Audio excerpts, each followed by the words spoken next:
It has been a rather tumultuous week for PlayStation as the creative director is now going over to Xbox, the creative director on Wolverine to be more specific. And they also announced that they are unfortunately closing Firewalk Studios after Concord obviously failed to meet expectations. Let's talk about these stories and the future trajectory for PlayStation on this unfortunate path.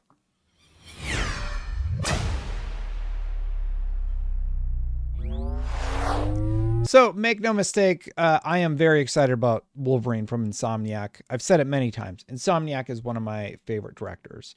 But hearing that the creative director has left the company to go work on Perfect Dark is surprising to say the least.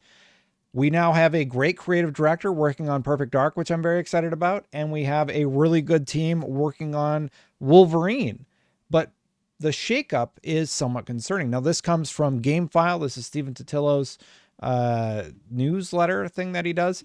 You can subscribe to it if you would like. But basically, PlayStation's Wolverine creative director is now leading Xbox's Perfect Dark, which is quite surprising. Long story short, Brian Horton, who is publicly named as the creative director of Sony/Insomniac's upcoming Marvel Wolverine PS5 game in 2021, has been off the project since the summer, two sources familiar with the matter told GameFile. The game is now being helmed by creative director Marcus Smith, a rep for Sony Interactive Entertainment, has confirmed to GameFile. Mike Daly, I think it's Daly, will serve as Wolverine's new game director.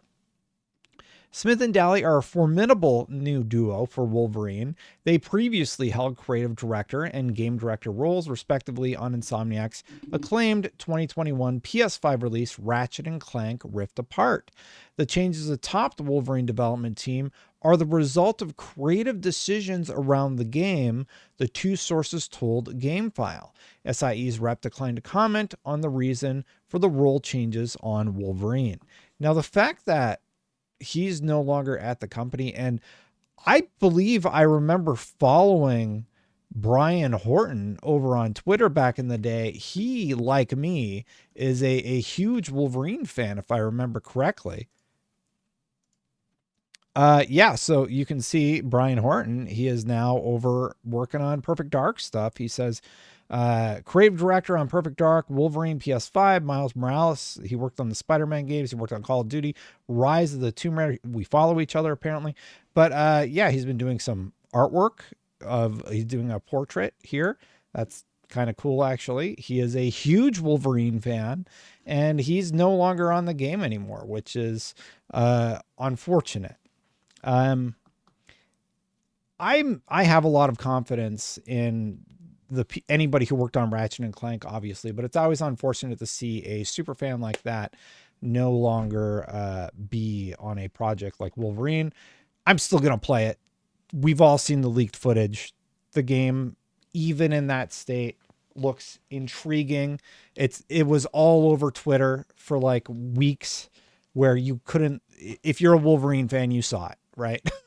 And then we have this great Wolverine movie come out, but this video is supposed to be about Sony and sort of this tumultuous state that they are in. I am curious if that's good news for Perfect Dark, though. Potentially it could mean that Perfect Dark is going to have a quite successful launch. Just like I could see even more success if you hit that subscribe button, hit that bell on this video, especially if you like my content. Thanks for watching, everybody. Unfortunately, the worst news is Sony also experiencing layoffs. We know that the Bungie impact largely has hit that team at this point. There have been more redundancies at Sony. There have been redundancies at Microsoft. Like, obviously, I'm not forgetting about that, especially at a year. Like I said in the last video, you probably watched on my channel where Satya Nadella is getting this big bonus. I wish they would say something about like why that happened. At a year where they don't seem to be doing that great. Anyway, there was also this post from Herman Hulst about what happened with Concord and how they made the decision to just shut it all down. Like, let's be realistic here for a second. That game is rumored to have cost at least $200 million plus whatever it ballooned to beyond the purchase price. So when you release it and you see like what was it, like 2,300 people during the open beta playing the game on Steam, I mean, even the people who work there knew it wasn't good news. Here's the official update from PlayStation Studios, though. He says, "Dear team, today I want to share some important updates from Sony Interactive Entertainment Studio Business Group. We consistently evaluate our games portfolio and status of our projects to ensure we are meeting near and long-term business priorities. As part of our ongoing efforts to strengthen SIE studio businesses, we have had to make a difficult decision relating to two of our studios, Neon Koi and Firewalk Studios." Yeah, and everybody forgets about Neon Koi. I'm sure not everybody, but they also got caught up in all this. They're gone. They talked about how they were going to branch out to mobile, and then they're just not working on that project anymore. Specifically regarding Firewalk, he says, as announced in early September, an important update on Concord, certain aspects of Concord were exceptional, but others did not land with enough players. As a result, we took the game offline. We have spent considerable time these past few months exploring all our options.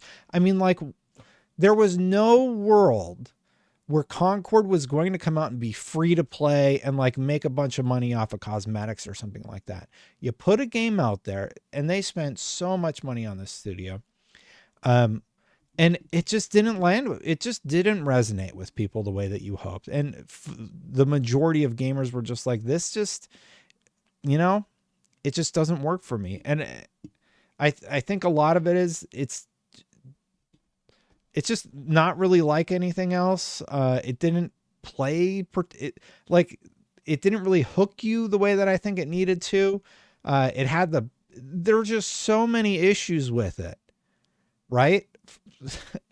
I don't even know where to start, but like, you look at the character designs, you have artists out there just like redesigning the characters and talking about like, this is a strange decision artistically. And then all the reports from the people who actually work there talking about it. It's really an unfortunate mess. Anyway, the PvP first-person shooter genre is a competitive space that's continuously evolving. This is the official line. And unfortunately, we did not hit our targets with this title. We will take the lessons learned from Concord and continue to advance our live service capabilities to deliver future growth in this area. Get out of the live service sector.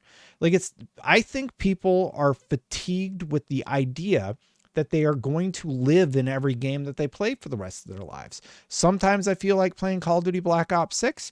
Sometimes I want to play Metaphor Refantazio and just like really experience that world. I need to play more of that game. I'm very into Call of Duty right now. But it's unfortunate that Sony's big bet is we need to get that live service dragon tamed so that we can make all of the money. And it's impacting people in the worst way it possibly can with layoffs. Firewalk did have, in the business world, it's probably one of the worst things. Firewalk Studio says, Firewalk is signing off one last time. Firewalk began with the idea of bringing the joy of multiplayer to a larger audience. Along the way, we assembled an incredible team who were able to navigate growing a startup during the pandemic. I don't want to hear about the pandemic anymore. Like, I know they don't need to hear this right now, but like, I'm so tired of hearing about the pandemic as an excuse. There are a lot of people who were very successful during the pandemic, but like, yeah, we all know there was a pandemic. Okay. Anyway, here's some stuff that they actually do deserve a feather in their cap, so to speak, for.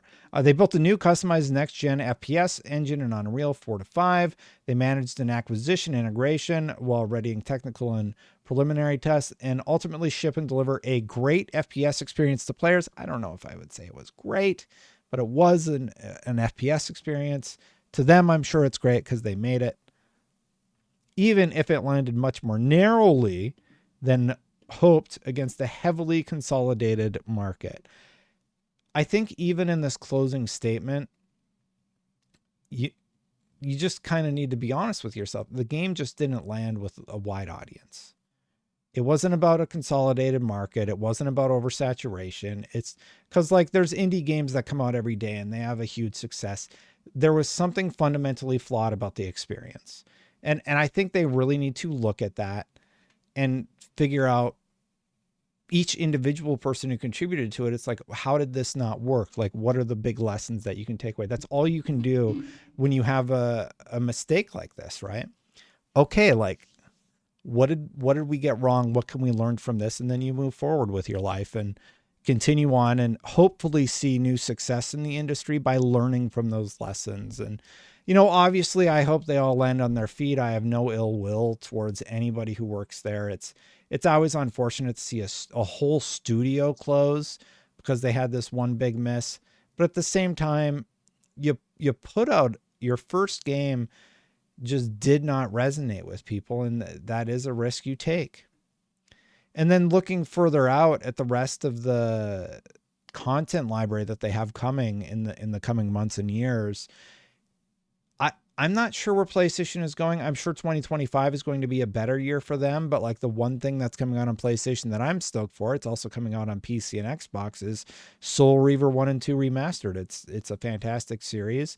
Blood Omen is also on PlayStation right now. I know they had Silent Hill 2 and stuff this year, but PlayStation really needs to bring the heat in 2025, or it's going to be a really tough time for them. You can sell all the consoles you want, but if people don't have games to play on them, it's like that market's going to continue to shrink as they have slashed their projections for how many consoles they're going to sell. So the Concord story, it's unfortunate. Like, it's not a fun story to talk about. You feel bad for the devs, but on the other hand, you're also just like, well, the game wasn't that good, you know, at least in my opinion. I admit, when I first played it, I'm like, yeah, this feels pretty good. But then about 10 games in, and you start getting stacked against the better players who are still playing the game, and you're just kind of like, yeah, there's just something about it that's not gelling with me. And then they also started like patching it halfway through, but it doesn't matter, it's gone. So hindsight's 2020. Concord's gone. Hopefully lessons can be learned from that, and I am curious, Sony, what you got for 2025? 2024, you had a few wins. You had Stellar Blade, you had Silent Hill 2, Final Fantasy VII Rebirth, but none of those are made by Sony. Those are third parties, and they kind of carried them. I'd say First Ascendant was also on everything, but it helped carry them. We need to see them bring the heat, and I'm seeing it from Microsoft at the tail end of 2024. And I am excited to see what Sony can bring in 2025. I know they have the talent. I don't think the PS5 Pro is going to be a huge windfall for them, but it will be a bump for sure. And we'll see how things go from there. Let me know what you're thinking about Sony's strategy, because right now it's quiet. It seems quiet, and I wish they had more to be celebrating. So let me know what you think. Hit that subscribe button, hit that bell. Let me know what you think about this whole Sony situation right now. People going over to Xbox. It just seems like it's whole ebbing and flowing right now towards Microsoft for a little bit, and then we'll see how things go in a few years. Thank you so much to the members for supporting this channel. I greatly appreciate you supporting. Thank you so much. Hit that join button at the bottom if you would like to support this channel. I do need to update this member list because I think it's outdated, and I've been a little intermittent. I've been very busy with my full-time job. Appreciate you supporting here. Thanks for watching. Check out my video all about how Microsoft just broke a bunch of records with the Call of Duty launch. I really like Black Ops 6. Play it on whatever platform you want. And I'll see you for the next one. Bye for now, everybody.